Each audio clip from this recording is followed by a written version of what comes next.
Welcome, everyone. My name is John Paul Jones. I'm the Don Bennett Moon Dean of the College of Social and Behavioral Sciences, the University of Arizona's People College. It's a pleasure to welcome you to Soundscapes, our 6th annual downtown lecture series. I want to give a shout out and thanks again to Eduardo Costa, our musical performer in the prelude.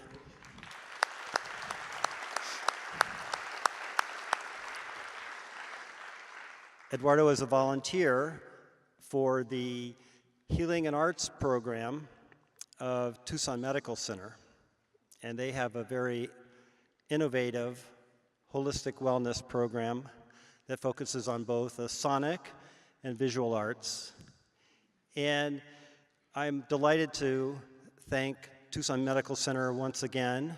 They were with us here in the beginning for our 2013 lecture series on happiness, and they're here again with us supporting for our topic on music, place, and identity. Music. We know it like art. We know when we like it, but what does it do to us? At a personal level, it is both corporeal and affective. It brings us joy, it helps us express love, and it can urge us to action. It can also trigger trauma. It can make us think of loss. It can promote sad memories as well as happy ones. At a social level, it is deeply social and cultural, embedded in time and place, and part of our wider social relationships. It is both the product of and the shaper of social and group identity. It makes us a bit who we are, but in the process of doing that, it not only forges social bonds, but it is also very important in the process of social exclusion. One question that we might ask in this lecture series is if we can hear different music, if we can hear music differently, can we learn to get along better? I have a few people that I would like to thank. Our title sponsors, Mike and Beth Kasser and Ho'olua Companies. Our supporting sponsors, my good friends, financial and spiritual advisors, Ken and Linda Robin. And our community sponsors, the delightful Doctors Vivi and Adib Sabah, and Barbara Starrett, and Joanne Ellison. Thank you all for contributing to this series.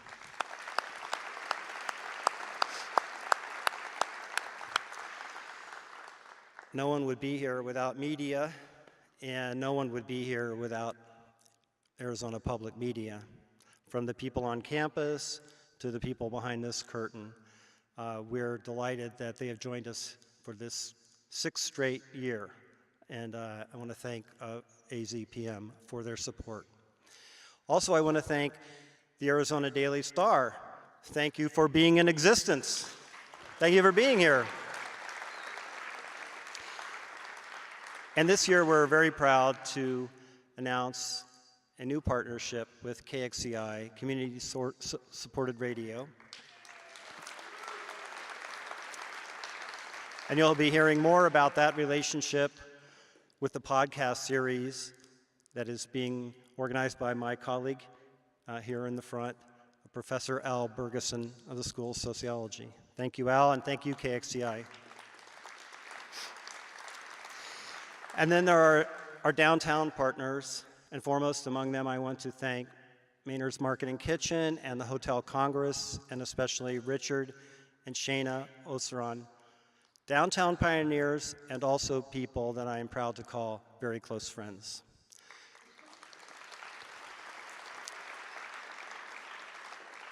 A neat part of this series is after every lecture, we'll have a short set, 3 songs, and after that, you can amble over to the Hotel Congress, grab a drink, and hear more songs from the same artist on the patio.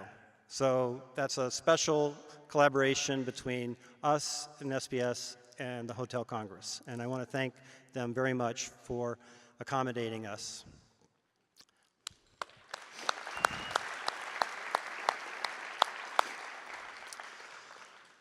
I'm also very pleased to recognize tonight for the first time the collaboration between SBS and this event and AC Hotel by Marriott downtown Tucson, and I want to thank Rudy and Scott. Thank you very much for your support.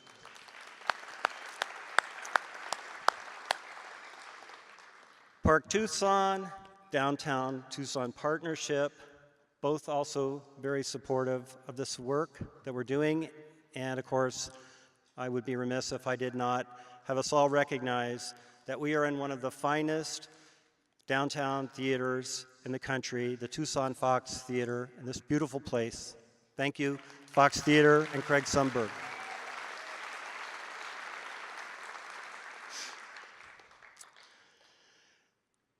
Our speaker tonight is Professor Jake Harwood of the Department of Communication in the College of Social and Behavioral Sciences. Jake received his PhD in 1994 from the University of California, Santa Barbara, and he went to the University of Kansas and then joined us in 2002. He is also, in addition to his other duties and his fantastic research, is serving this year as acting head of the Department of Communication, and so he's got a lot on his plate right now. I'm very appreciative of him agreeing to be the inaugural kickoff speaker for this series. Jake's area of specialization is intergenerational and intergroup communication. So someone who's got that as an area of study is eventually going to trip over music. And he tripped over music in a big way this year with the publication of his new book, Communication and Music in Social Interaction. And it would be at this point that I would say, please join me in giving a warm welcome to Professor Jake Harwood, but I do want to emphasize that as soon as he is done, we will have a musical performance, and in this case, tonight, by Tucson's own band, Squirrel, S-Q-W-R-L, which is led by none other than SBS alum and honorary degree recipient, Fletcher McCusker, man about downtown,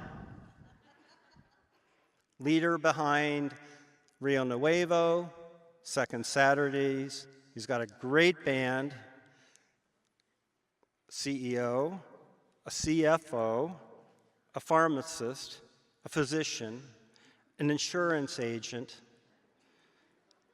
an IT specialist. All of these guys make up Squirrel, a smokin' rock band. You'll have to ask them what they're smoking. And now, please give a warm welcome to Professor Jake Harwood.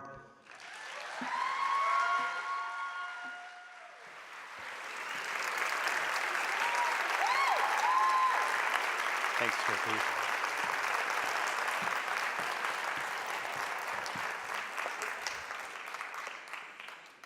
Thank you all so much for being here.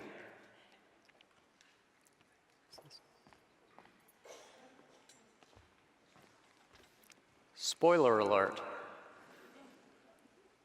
If you are a fan of Korean zombie movies, and I'm guessing some of you are, and you haven't seen the movie Train to Busan, then just avert your gaze for the next couple of minutes.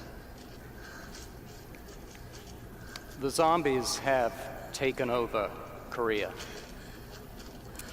2 survivors are heading for the safe zone, which, as you can imagine, is guarded by some hyper-vigilant Korean troops. They're looking for zombies.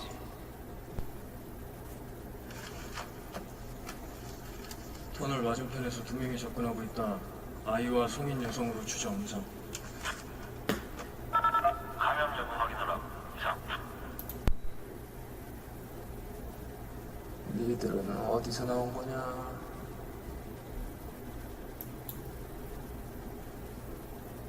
확인 불가능하다고 보고해. 육안으로 식별이 불가능하다. 결정 바란다 이상. 사살하라. 이상.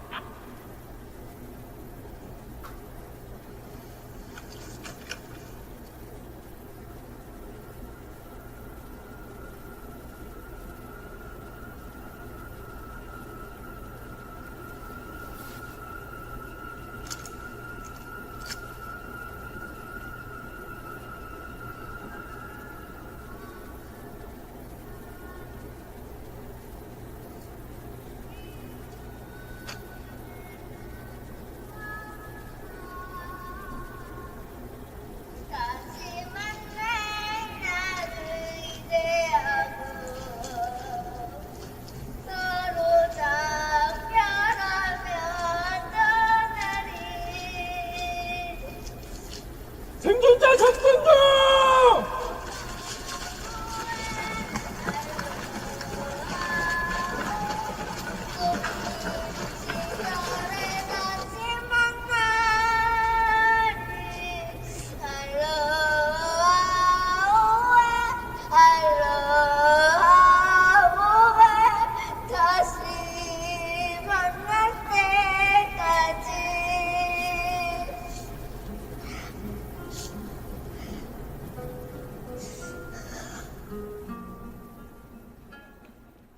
There are few more human things that we can do than to sing, to make music.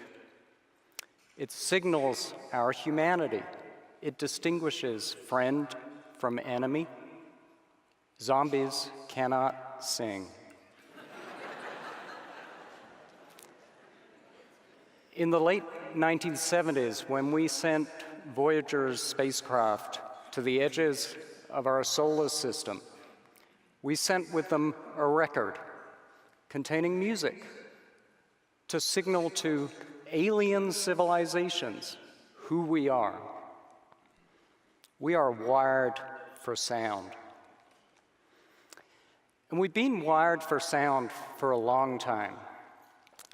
This is a flute, one of the oldest perhaps, musical instrument that archaeologists have discovered. It was found in a cave in Germany, and it's about 36,000 years old. To put that in context, that's when your great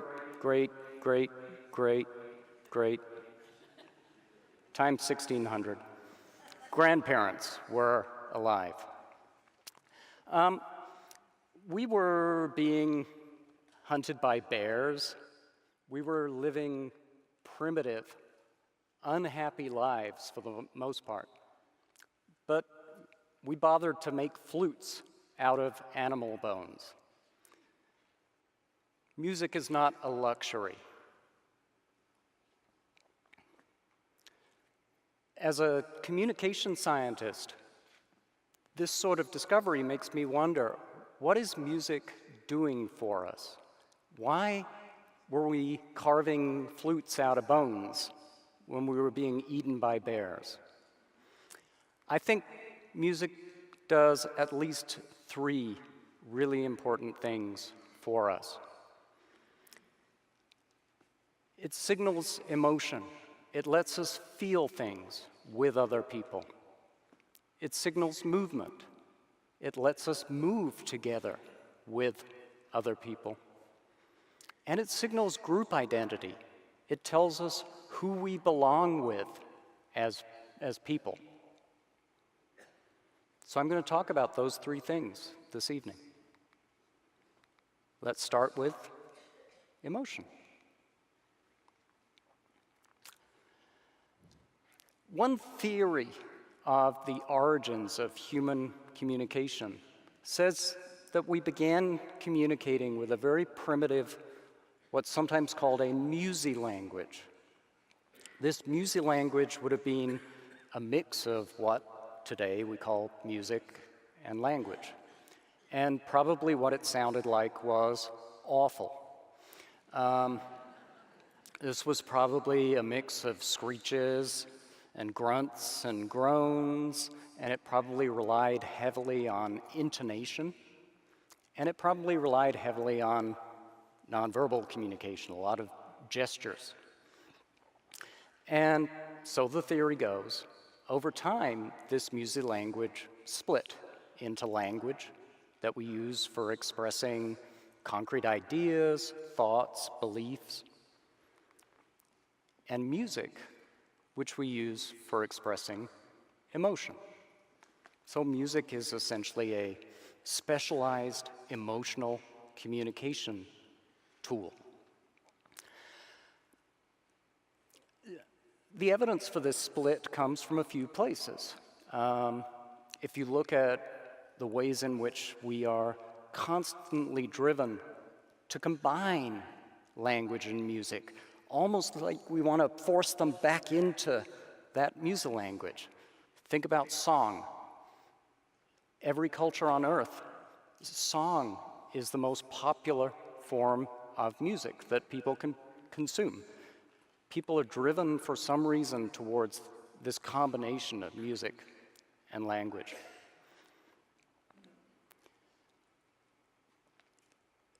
The fact that language and music might share a common origin is also evident in some connections between the ways in which we express emotion and the musical qualities of our speech that help us express emotion when we're angry versus when we're in love.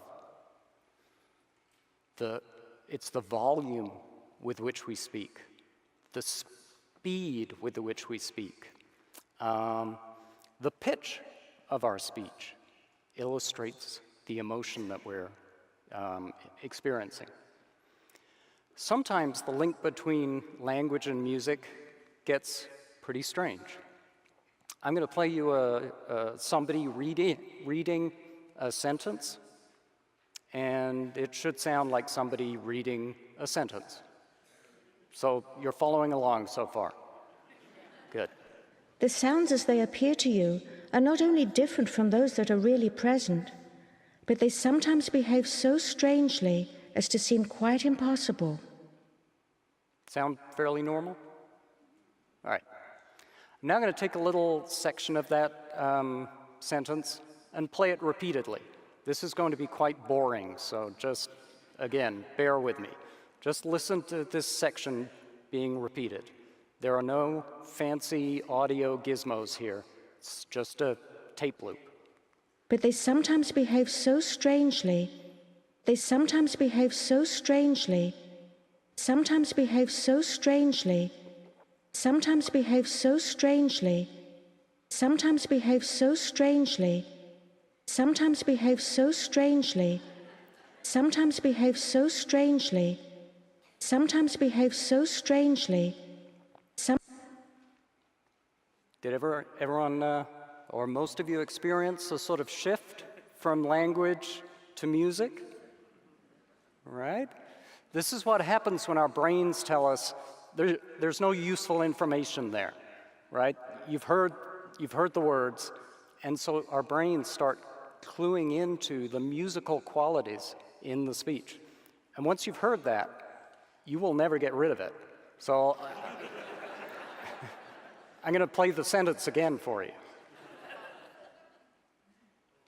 Oh, and yeah, you can write it. The sounds as they appear to you are not only different from those that are really present, but they sometimes behave so strangely as to seem quite impossible. It's weird, right? It's like she's breaking out into song in the middle of the sentence. This is called the speech-to-song illusion. It was created by, or discovered, by a psychologist called Diana Deutsch, illustrating the musical qualities in language. But let's get back to emotion. So if if music is a specialized emotion communication tool, then we should experience some unique emotions when we're listening to music. And that's true. When we talk to people about their musical experiences, they describe spine-tingling experiences. They describe goosebumps. They describe shivers going down their spine. And music psychologists will often use the term super expressive to describe some of these effects of music, that music expresses emotions that language and most of our other experiences in life cannot express. I'm going to play you an example of one of the musical characteristics that elicits this kind of intense, super expressive emotional experience. One of the musical phenomena that causes this is really people getting stuff wrong. Not super wrong, but just a little bit wrong. Music has a regular beat to it. Most music has a regular beat to it. Most music has some sort of scale, musical scale, associated with it. And we expect when people play music that they stay on the beat and that they play the right notes. But when musicians deviate just a little from the right note or from staying on the beat, we often have these intense emotional responses to it. This is a little snippet of a piece played by Archie Shepp, a great tenor saxophonist. And it's a very familiar tune, and you'll hear him stretching time and stretching the musical pitch as he's playing it.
Nice, right? A musicologist called Carl Seashore described this best, I think. He said, "Deviation from the exact is the medium for the creation of the beautiful." I could not put it better. There's a tension when people deviate from precision. And there's a humanity there, right? Computers have an incredibly hard time deviating just the right amount. Another musical feature that elicits intense emotional responses is surprise. Particularly changes, for instance, dramatic changes in volume, moving from quiet to loud, or from loud to quiet. Surprise in terms of the musical texture or tone color of the music can also elicit intense emotional responses. This next clip, if you didn't like Archie Shepp, Maybe you'll like Pink Floyd. This features both of those things. You'll hear a dramatic change from quiet to loud. Brace yourselves. And immediately after that, you'll hear a guitar enter and change the texture of the sound.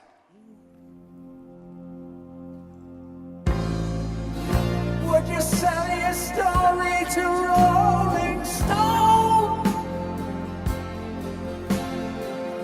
Would you take the children away and leave me alone and smile in reassurance as you whisper down the phone? Would you send me packing? Or would you take me home?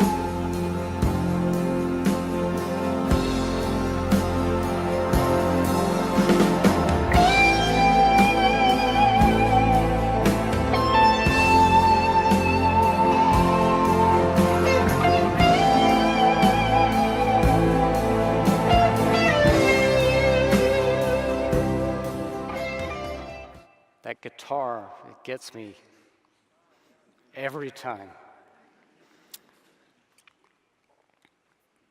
What's important here is not that that we have emotional responses to music. I'm guessing all of you knew that. What's important for me particularly is that these are social experiences. We experience them with each other. Right now, we're experiencing those emotions with each other. We experience them with the artist. So as we're listening to those pieces of music, I mentioned that there's a humanity to the sound that we're hearing. There's a human being on the other side, and I think we know that when we're listening. This means that music is not just an emotional communication tool. It's really an empathy training device. It helps us understand other people's emotions. I'm going to come back to that thought in a little bit. So, music helps us feel together. It also helps us move together. The ability to move in time to a beat, to a musical beat, is called entrainment. Entrainment can occur internally. So when you're listening to a piece of music, your heart rate, for instance, can become coordinated with the music. But I'm more interested in the external. When we listen to a piece of music, we can move our bodies in time with the piece of music. This is quite complicated, but I'm going to attempt to illustrate this for you. All right? Just like the wild wind does, sings a song, sounds like she's singing. Ooh, ooh, ooh. Just like the wild wind does, sings a song, sounds like she's singing. Ooh, baby, ooh, say ooh. And the days We go like by. each other more now. Okay, so it's not complicated. Except that it is, right? Think about what's going on there. There's this musical stimulus coming in, Stevie Nicks in all her glory, but there's guitars and drums and other stuff floating around, and I'm abstracting a regular pulse out of all of that complexity. And I'm simultaneously producing movements in time with that pulse. This is a very complex thing to accomplish, but we can all do it very easily. It's almost a uniquely human characteristic. Almost.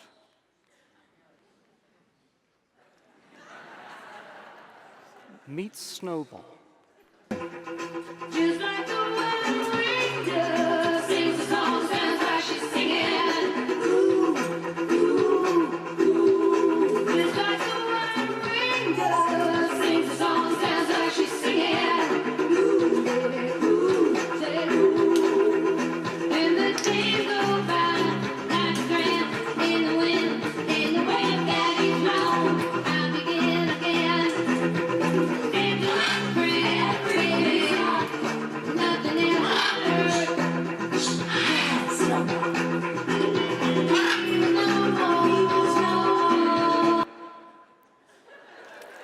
Thank you very much.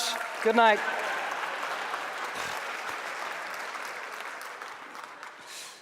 That is the best part of the talk. I got to be honest with you.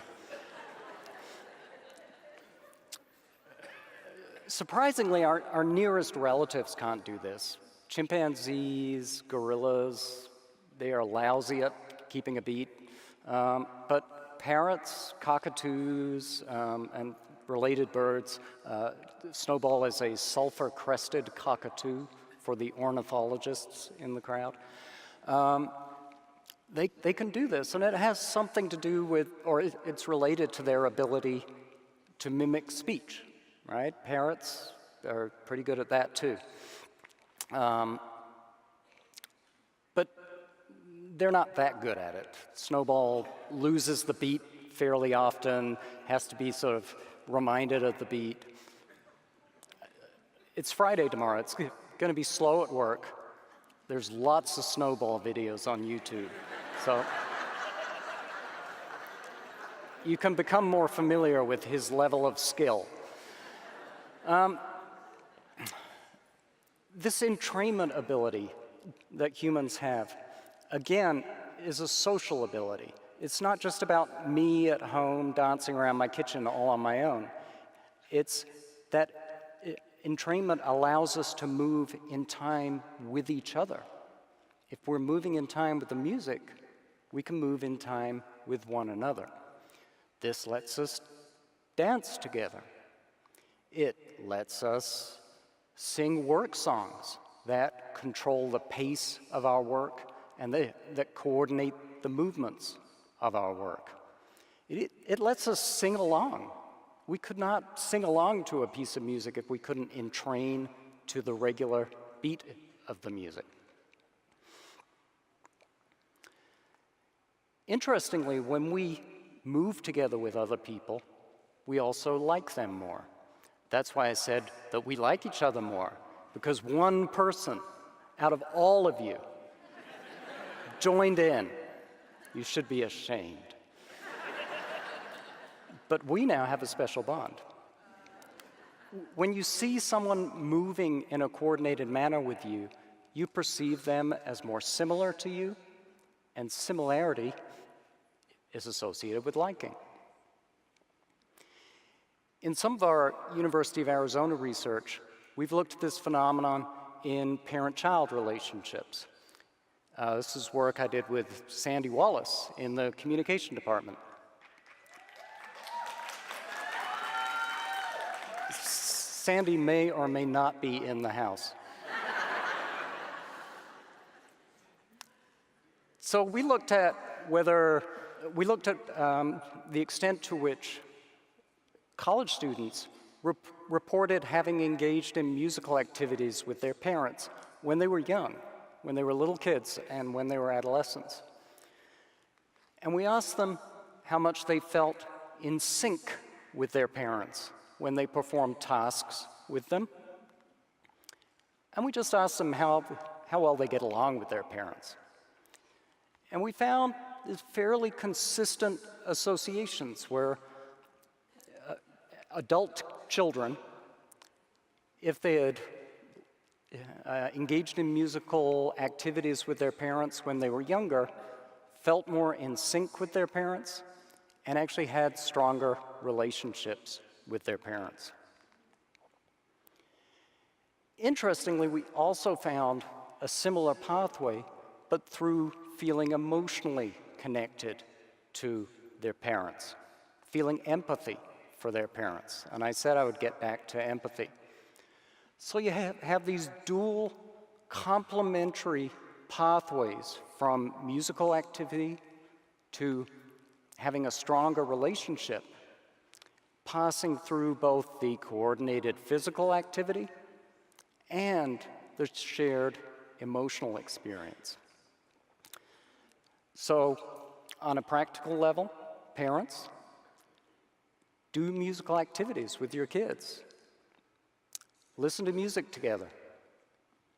As a professional, I recommend Ziggy Stardust, but you can go your own way if you want. Yeah.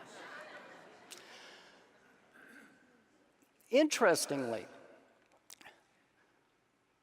and to take this up a level or two of abstraction, the musical phenomena associated with the top path and the bottom path are different from one another, and in fact, a little bit contradictory. So what does music need for you to synchronize with it? It needs regularity. You can't synchronize unless you have a regular pulse to your music. What does music need for you to feel emotionally connected? We already talked about that. Unpredictability, getting off the beat, a sudden surprising loud noise. Well, guess what? The music that people enjoy the most balances those two things. It's unpredictable enough, but not too unpredictable. In fact, if you look at people's greatest musical experiences, they tend to follow what we call an inverted U, or a rainbow, right? On the one hand, on the left, I'm not good at mirrors and things.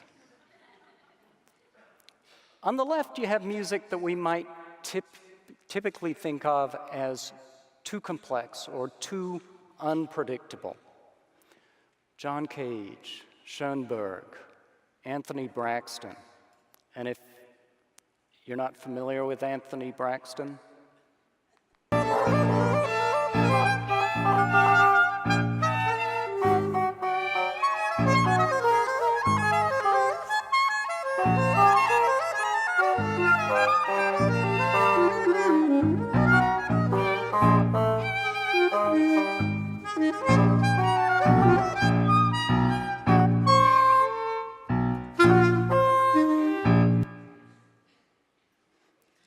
this is what we listen to on road trips in my family.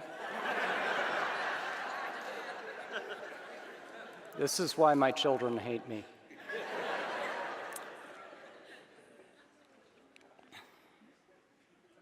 On the other end of the continuum,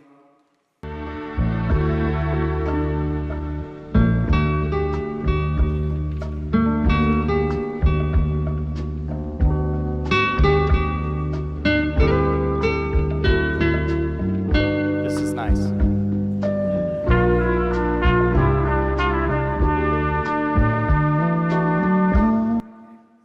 I hope you all enjoyed your elevator ride.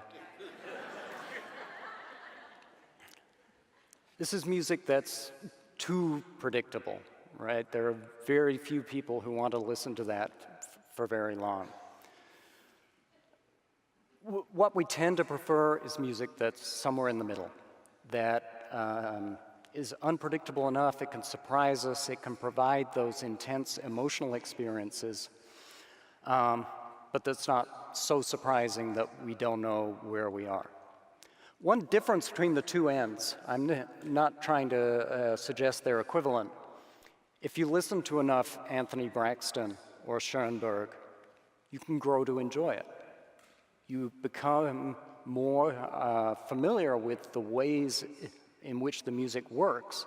It becomes more predictable, and it can provide those emotional and coordinating effects. Music, on the other hand, the more you listen to it, the more you want to stab yourself.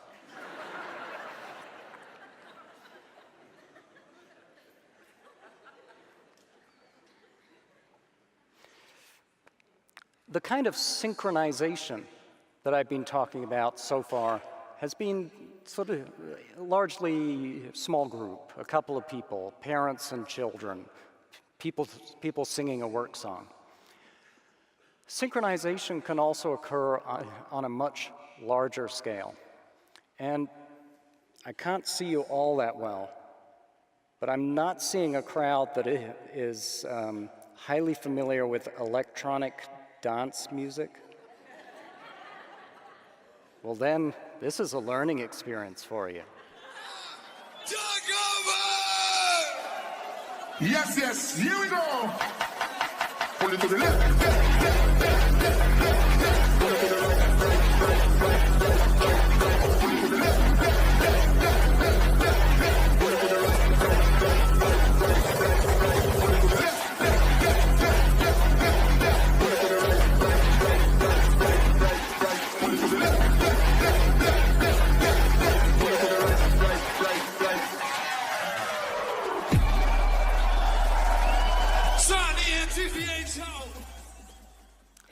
That is from an electronic dance music festival that occurred in Holland. But these festivals occur all over. They occur in Tucson. 4 or 5 years ago, when I first taught a course on communication and music, one of the first questions I asked my students was, what music do you listen to? What do you like? And about half the class said electronic dance music. And I had never heard of it, but it's a hugely popular style of music among young people. And it's very popular in this sort of festival format. One thing I love about that video clip is you see this intense synchronization, massive scale synchronization. And then you see people hugging each other, kissing each other. You see this connection between the synchronization that's occurring and feelings of interpersonal connection and love between these individuals. The other thing that seeing music on such a massive scale connects us to is the uses of music in ritual, in cultural ritual. We don't get married without music. We don't die without music. And this illustrates a different form of music-related cultural ritual. Which brings us to our third bubble. Group identity. Music isn't just an individual experience. It's not just a dyadic experience. It's a group experience. It's audience participation time. I know I have one person ready to... So it's time for the rest of you to pull your weight now. We have a Jamaican flag, an Indian flag, and a German flag.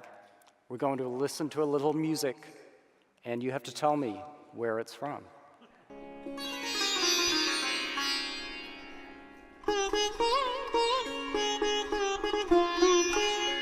Did I hear an Indian? Very good. This is Anusha Shankar.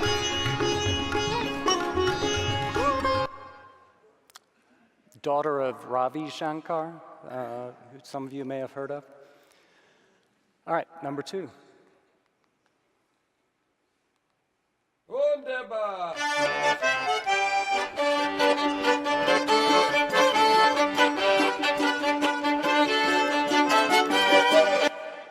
A very short clip because it's all I could stand. This is from... Very good. Oh, you guys are fabulous. We'll go back and we'll do this again later. Classic polka music from Germany. So, music transports us to these cultures. We have very strong associations between musical styles and countries, ethnic groups, cultural groups, religious groups. For outsiders, right, these provide sort of almost a musical tourism. We experience a little of what it's like to visit India or Germany when we listen to the music. For insiders, for people from particular cultures with particular musical traditions, of course, these are profound experiences of, this is who I am, this is part of me. I know you all want to visit Jamaica, so we'll listen to a little reggae music, surprisingly. You want me to tell you? You want me to say?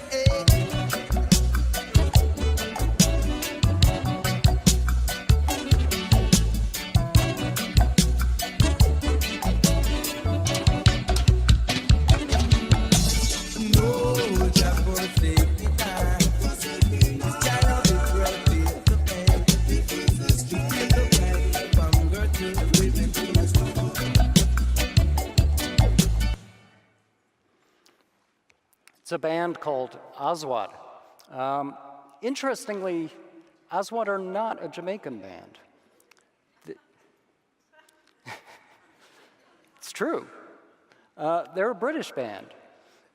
Their parents immigrated from Jamaica to Britain as part of a large wave of immigration from the West Indies to Britain in the 1950s and 1960s. That generation of immigrants was called the Windrush generation, named after one of the ships that brought them.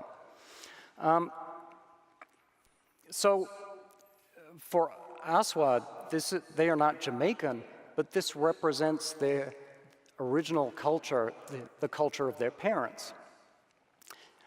Growing up as they did during a time when there were racial tensions in the United Kingdom, reggae represented a positive aspect to their identity, a way to reflect on being of Jamaican origin in a positive way.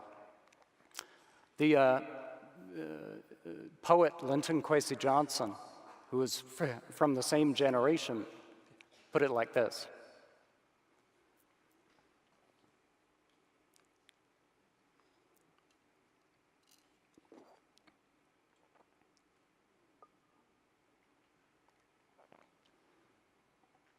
notice that it's being expressed not merely as an ethnic identity, but also as a generational identity. That reggae was a form of cultural identification, but also a form of rebellion. Interestingly, and perhaps not surprisingly, reggae didn't stay in sort of a hermetically sealed box of people continuing to play reggae because they were of Jamaican origin. As is typically the case with immigrant cultures, their art forms, their cultural values merge with the native cultural values.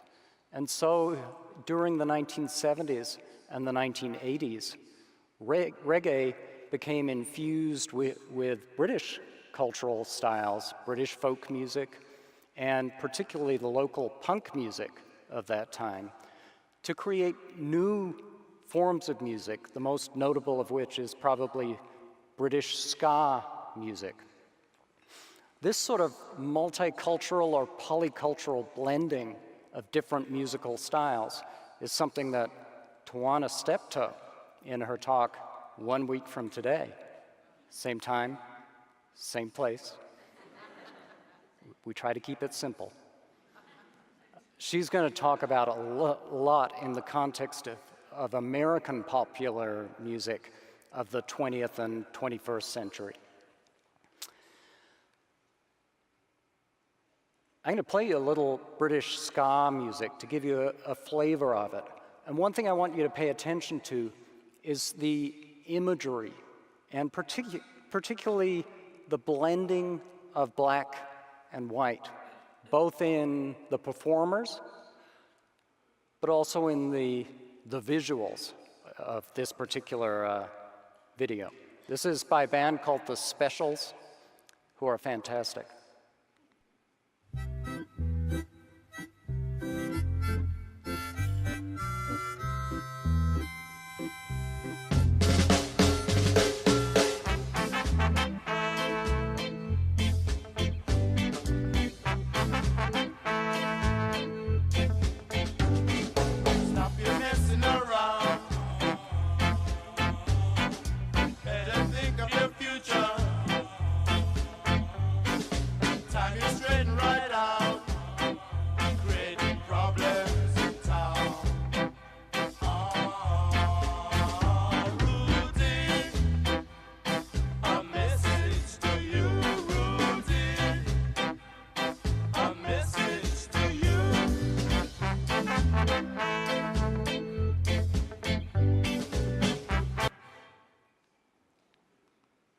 Even the album covers were black and white.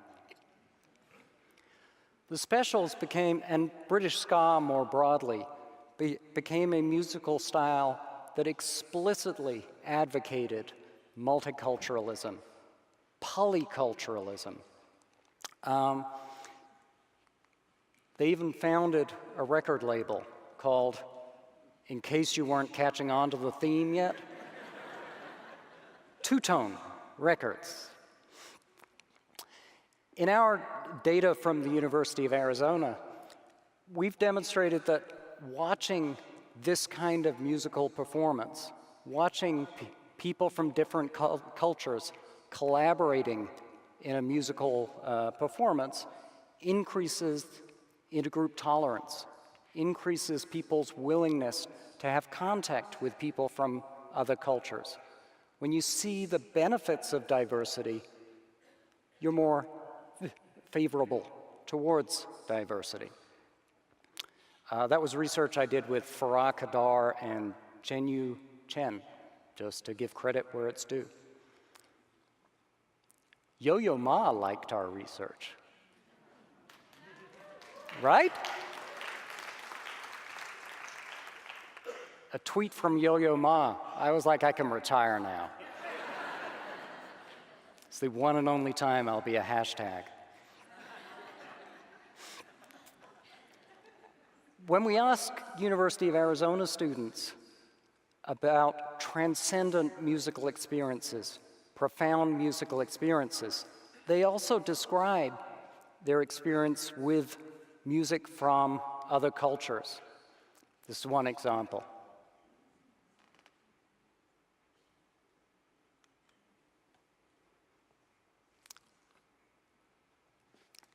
Shout out for Tucson Meet Yourself. Coming up in, what, a week and a half or so, I think? So get out there. And remember back, I'm not going to play the video again, but remember back to our electronic dance music. Notice the flags, right? These are festivals that people go to, and they revel in the experience of sharing it with people from other cultures, meeting other cultural groups.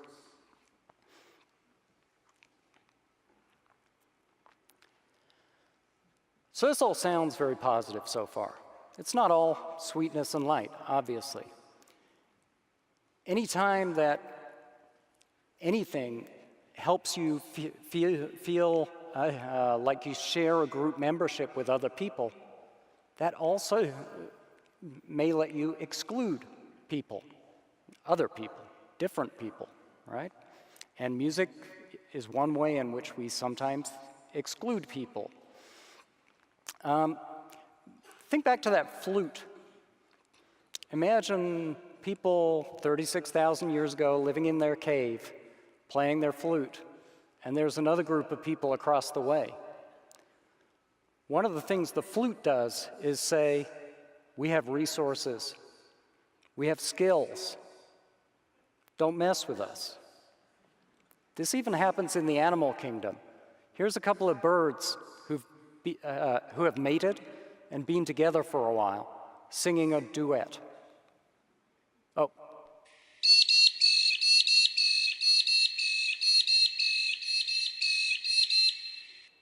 Pretty good, right?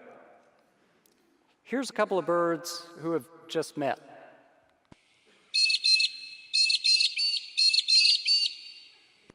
Not so good, right? Interestingly, the first set of birds hold on to their nesting sites. Nobody invades their territory. They're left alone. The second group of birds, they lose their nest every time. The coordination of the musical performance sends a message to other people, don't mess with us. And if it's not coordinated, it sends the opposite message. Teams and groups do this.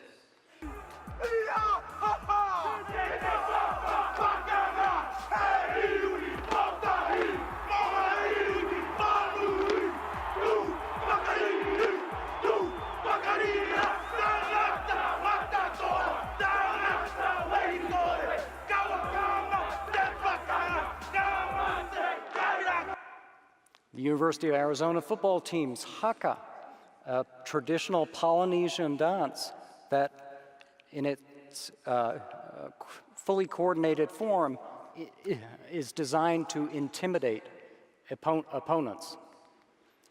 Soccer fans do this. As a native Englishman, I take great pride in the creativity of soccer fans.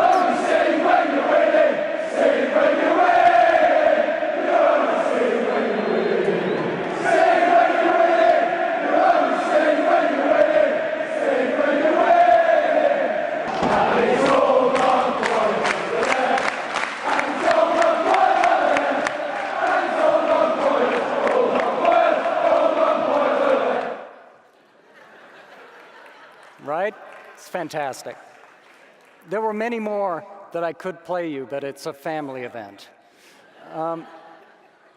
The opposing fans are on the other end, and you're not merely taunting them, but you're taunting them for not singing, right? So the worst possible taunt is, "You're not singing."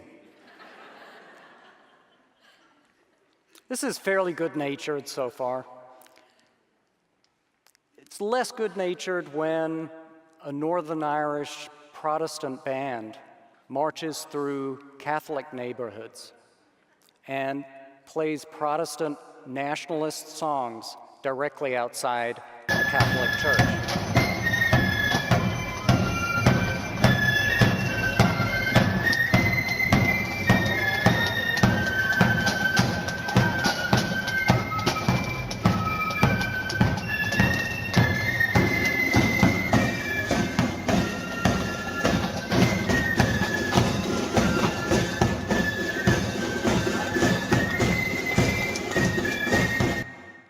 So this is music being used to directly provoke the other group in a context where, I'm sure you know, Catholics and Protestants have been in conflict for centuries. Music is used in war. This fellow, and I know you're thinking to yourself, he's so handsome, he must be a relative of Jake's. And you would be right. This is my great-grandfather, a fellow by the name of Richard Clark, who in 1889 left South London, where he was born and grew up, as did I, and went to the northwest frontier to fight with the Duke of Cornwall's light infantry. The only problem was that he was 13. Things were different back then, you know? So he wasn't actually there to fight. He was a drummer boy. Musicians have been an integral part of military activity for almost as long as military activity has existed. Drummer boys coordinated troops. They played in time, so the troops marched in time. They also pumped troops up. They provided that emotional motivation to go into battle. He made it back, obviously.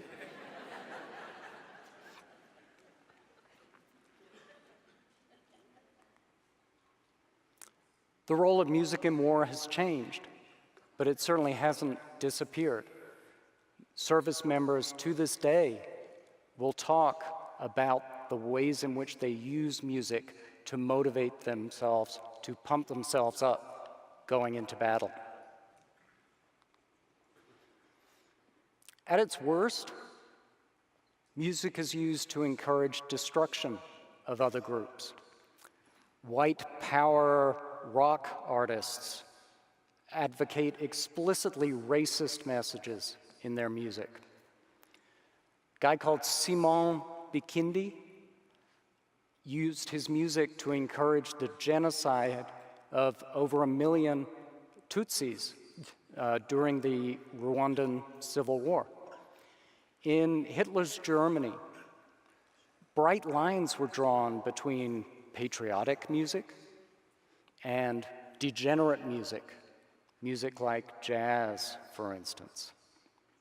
So music can be used to divide us, and it can be used to dehumanize other groups, particularly when we take another group's music away. We take away part of what makes them human. But I am an optimist. In Hitler's Germany, people continued to listen to the degenerate music because guess what? They liked it. That did not make Hitler happy, but there you go. In places where music is banned, it still survives. The movie Timbuktu has some very moving portrayals of people continuing to make music while under ISIS control, ISIS having banned music. Music's not a panacea, but I believe that its humanizing power outweighs its dehumanizing power. We are wired for sound, but not because music is beautiful. We're wired for sound because music connects us to other individuals. It lets us feel things that they're feeling. It lets us move together with them. Music is beautiful, but it's not a useless beauty. I'm going to leave the last word to someone who knows a lot more about music than me. And I think this last clip, which is not from a Korean zombie movie, this last clip illustrates a lot about the social power of music and its ability to connect us to other individuals, even individuals who are no longer with us. Being relevant. Yeah. I had a dream in the 60s where my mum, who died, came to me in the dream and was reassuring me, saying, it's going to be okay, just let it be. And I went, oh. I felt so sort of great and like, oh boy, it's going to be great, you know. She gave me the positive word. So I woke up and I went, what was that? What did she say? Let it be. So I've never heard that. Yeah. That's kind of good. So I wrote the song, Let It Be, but it was her positivity. That's the most beautiful story I've ever heard. When I find myself in times of trouble, one man comes to me, speaking words of wisdom, let it be. And in my hour of darkness, she is standing right in front of me, speaking words of wisdom, let it be. Yeah, let it be, let it be, let it be, yeah, let it be. There will be an answer, let it be. Into the harmony. Let it be, let it be, let it be, yeah, let it be. There will be an answer, let it be. Oh man, it got me emotional there, Paul. It did. I didn't feel it coming. It's too much for me. I couldn't feel. I didn't see that one coming around the corner. No. That's great, man. You're telling you that's the power of music. It's weird, isn't it? How that can do that to you. Well, I can remember my granddad, who's a musician, and my dad sitting me down and saying, we're going to play you the best song you've ever heard. And I remember them playing me that. Really? If my granddad was here right now, he'd get an absolute kick out of this. He is. Woo! Oh, man. Thank you very much. Thank you.